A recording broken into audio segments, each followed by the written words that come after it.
इसके अलावा आपके लंग्स के अराउंड भी ऐसी ही एक जो है ना वो होती है जिसको हम कहते हैं प्लूरा। ठीक है ना, ऐसी ही एक मेम्ब्रेन जैसे हार्ट के अराउंड होती है, उसी तरह लंग्स के अराउंड भी एक ऐसी मेम्ब्रेन होती है जिसको हम कहते हैं pleura.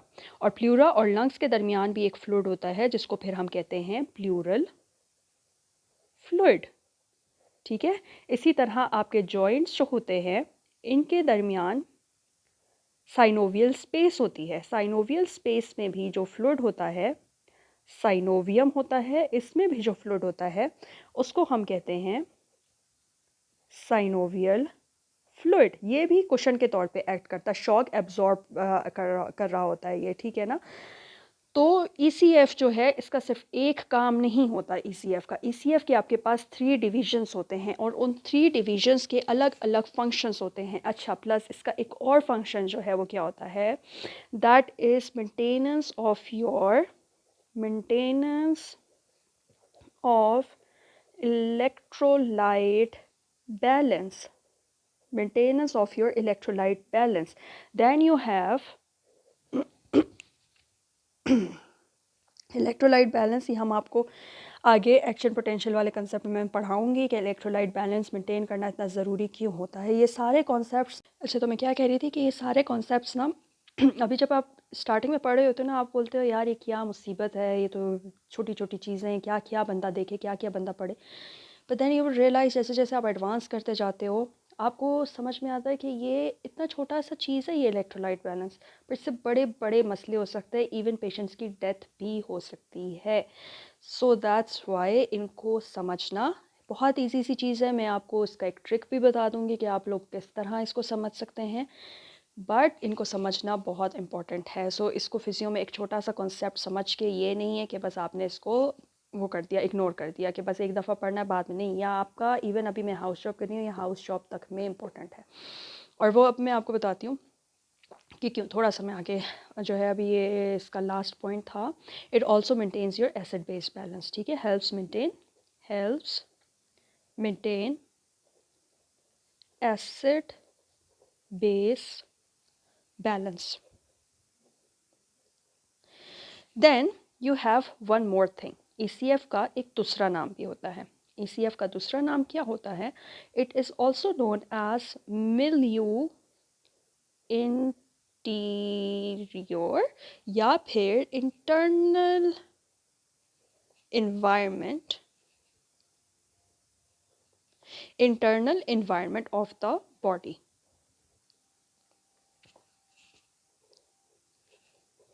Why it is known as the milieu interior or the internal environment of the body, ये भी एक important question है, ये वाइवा वगैरह में पूछ लेते हैं। Because इसका जो आपके पास जितने भी constituents हैं ना, it remain the same for each and every cell. So this is the environment जिसमें आपका सेल जो है वो असल में exist करता है, जिसमें आपका सेल जो है वो असल में रह रहा है। So it is maintains the same ionic and the nutrient environment for all cells of the body. ECF is also called as the internal environment।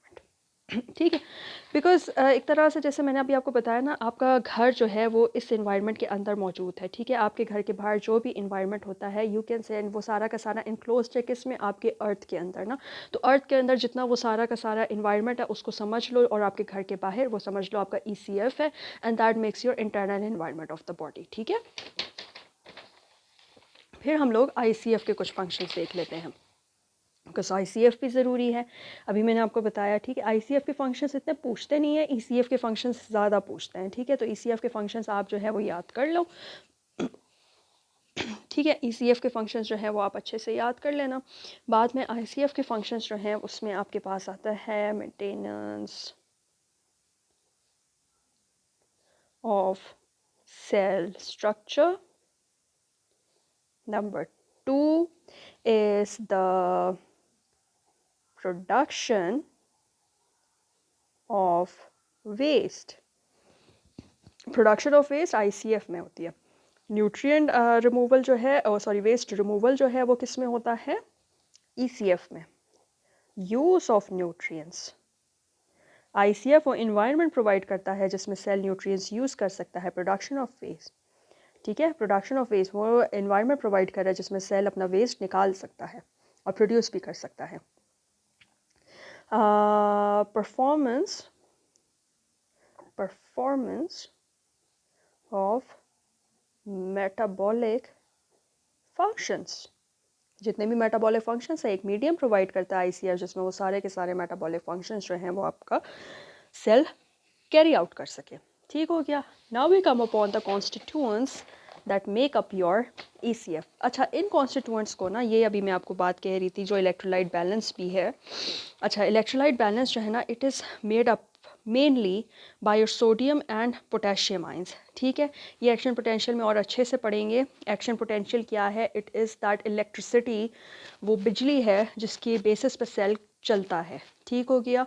तो बिजली को बनाने वाले जो दो आइंस हैं वो आपके पास सोडियम और पोटेशियम आइंस है। पोटेशियम आइन मैंने आपको अभी बताया कि पोटेशियम आइन जो है वो आईसीएफ का मेजर आइन होता है। The major ion within your intracellular fluid inside your cell is your potassium ion. And आपके पास जो दूसरा आइन होता है that is your sodium ion. ECF में मेजर आइन जो है वो सोडियम आइन होता है। इसके अलावा क्लोराइड भी होता है, जहाँ सोडियम प्रेजेंट होगा वहाँ क्लोराइड प्रेजेंट होगा। ठीक है, इसको ऐसे समझ लो। और बाइकार्बोनेट इज़ अनदर आइन जो आपके ईसीएफ में प्रेजेंट होता है। एंड ये बाइकार्बोनेट जो है ना, इट जो अभी हमने फंक्शन पढ़ा था ना ईसीएफ का कि एसिड बेस बैलेंस किस तरह होता है, ये बाइकार्बोनेट जो है वो हेल्प करता है इस एसिड बेस बैलेंस को मेंटेन करने में।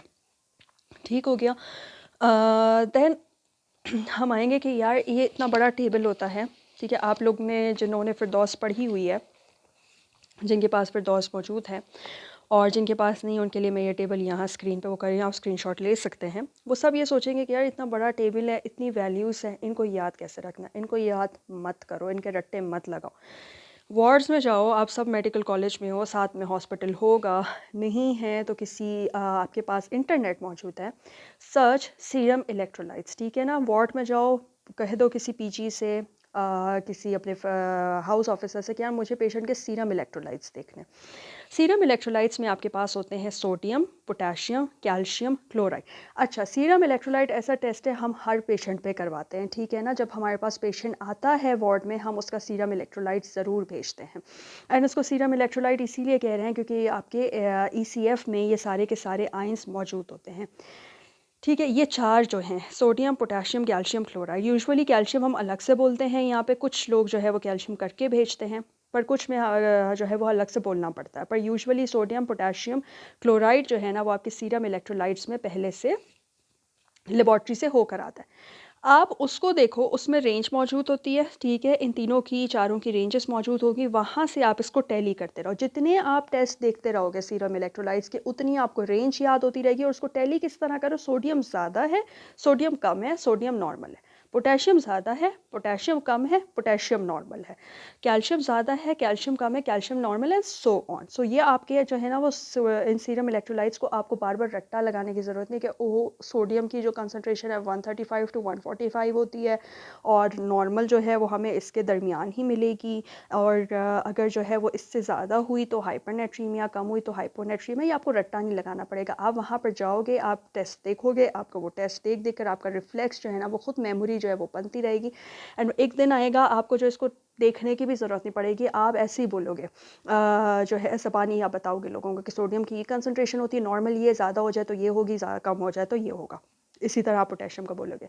सिमिलरली ऑक्सीजन और कार्बन डाइऑक्साइड के लिए एबीजीज देखो। पेशेंट, कोई भी पेशेंट जाओ पूछो, रेस्पिरेटरी कोई पेशेंट आपके पास आए, किसी पेशेंट के एबीजीज हुए में हैं, नहीं भी मिल रहा, नेट पे देखते रहो। ठीक है, नेट पे एबीजीज देखो, उसमें ऑक्सीजन कार्बन डाइऑक्साइड को देखो और सॉल्व करो हर चीज़ को। ये नहीं है कि यहाँ पर जो है वो सोडियम देखा हो, अच्छा ये रेंज से ज़्यादा आ गया बस बात ख़त्म। नहीं, सोडियम अगर ज़्यादा आ गया तो क्या होता है? हाइपरनेट्रीमिया होता है। Ask yourself. सोडियम कम आया अगर 135 और 145 यूजुअली रेंज होती है अगर 135 से जो है वो कम आया सोडियम तो क्या हो रहा है? हाइपोनेट्रीमिया हो रहा है। पोटेशियम का सिमिलरली, पोटेशियम जो है वो 5 से ज़्यादा आया, what will happen? Hyperkalemia will occur. 3.8 से कम आया, what will happen? Hypokalemia will occur. Calcium को इसी तरह देखो, क्लोराइड को इसी तरह देखो, कार्बन डाइऑक्साइड आपका जो है वो रेस्पिरेटरी अल्कलोसिस एंड एसिडोसिस, सारा का सारा कार्बन डाइऑक्साइड पे जो है वो डिपेंड करता है। ये मैं आपको जनरल इन्फॉर्मेशन दे रही हूँ, सब मैं आपको पढ़ाऊँगी। ठीक है, सो बिल्कुल टेंशन लेने की ज़रूरत नहीं है। कार्बन डाइऑक्साइड जो है इसकी यही रेंज होती है कार्बन डाइऑक्साइड की, ठीक है, 35 एंड 45। 45 से ज़्यादा आया तो दैट मीन्स कार्बन डाइऑक्साइड जो है ना वो, ये थोड़ा सा मैं आपको बता देती हूँ, कार्बन डाइऑक्साइड जो है ना वो एसिडिक होता है, ठीक है।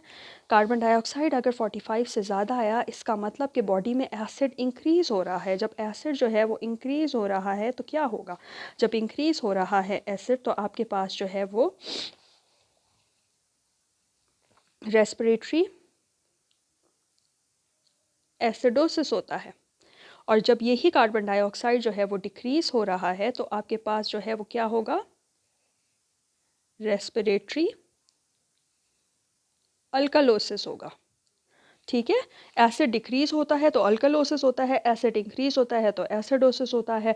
उसको रेस्पिरेशन के साथ जो है वो रिलेट कर दो, रेस्पिरेटरी एसिडोसिस, रेस्पिरेटरी अल्कालोसिस। इसी तरह जब आपके पास जो है वो ऑक्सीजन कम होगा 35 से तो यू विल हैव हाइपोक्सीमिया या hypoxia. Hypoxaemia is low oxygen concentration in blood. फिर इसके बाद आप बाइकार्बोनेट आयन, मेटाबॉलिक एसिडोसिस और मेटाबॉलिक अल्कलोसिस के लिए देखना बहुत ज़रूरी होता है। इसकी भी तकरीबन यही रेंज होती है, कहीं कभी कभार जो है ना वो 32 की जगह 26 होता है। तो बाइकार्बोनेट आयन 26 से या 32 से जो है वो ज़्यादा 22 से 26 होती है, कभी कभार यहाँ 24 टू 32 दी हुई, ठीक है। इसकी एक और रेंज क्या हो सकती है, 22 टू 26। इससे जब ये ज़्यादा होता है 26 से जब ये ज़्यादा होता है तो ये आपका बाइकार्बोनेट आयन हमेशा बेस है, ठीक है। बाइकार्बोनेट आयन इस अ बेस, ये अल्कालोटिक होता है। तो जब ये अल्कालोटिक होता है, जब ये 26 से ज़्यादा होगा you will have metabolic alkalosis, और जब ये 22 से कम होगा you will have metabolic acidosis. 24 और 32 भी यही कॉन्सेप्ट होगा, 32 से ज़्यादा होगा अल्कालोसिस, 24 से कम होगा एसिडोसिस। ग्लूकोज आप देखते हो ब्लड टेस्ट पे, ठीक है, इसका अलग से टेस्ट भेजना होता है। ग्लूकोज की वैल्यू यही रहती है। ग्लूकोज मैं आपको बताऊंगी जो है 70 से कम हो हाइपरग्लाइसीमिया होता है। 95 यहाँ लिखा है, यूजुअली हम 100 लेते हैं, 100 से ज़्यादा हो हाइपरग्लाइसीमिया होता है। 75 से कम हो हाइपोग्लाइसीमिया होता है, 100 से ज़्यादा हो हाइपरग्लाइसीमिया होता है। शुगर ज़्यादा है, शुगर कम है, जो हम बोलते हैं ना वो इसी बेसिस पे बोलते हैं। फिर वो ग्लूकोज डायबिटीज़ के अपने टेस्ट वगैरह होते हैं जिसकी बेसिस पे डायबिटीज़ को डायग्नोस करते हैं, उनको अभी आप साइड पे रखें, अभी जो मैं बता रही हूँ। हाइपरग्लाइसीमिया वाला पेशेंट ये ज़रूरी नहीं है कि जिसका शुगर ज़्यादा है वो क्या कहते हैं डायबिटिक ही होगा, ठीक है ना, ये भी एक चीज़ है।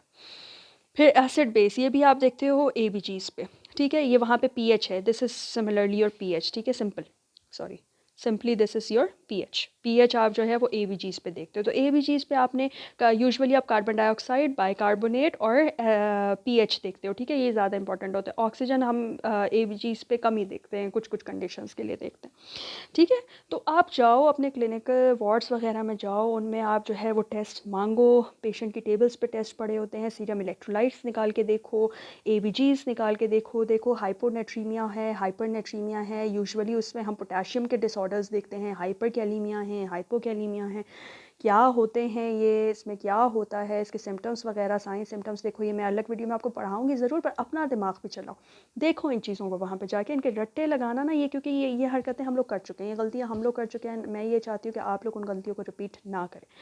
तो उनके रट्टे ना लगाओ, जाके वहाँ पर देखो कि हो क्या रहा है, ठीक है। दिस वॉज ऑल फ्लूइड्स आज मैंने पढ़ाने थे, फिर नेक्स्ट वीडियो में मैं आपको और भी चीज़ें जो है वो बताती हूँ।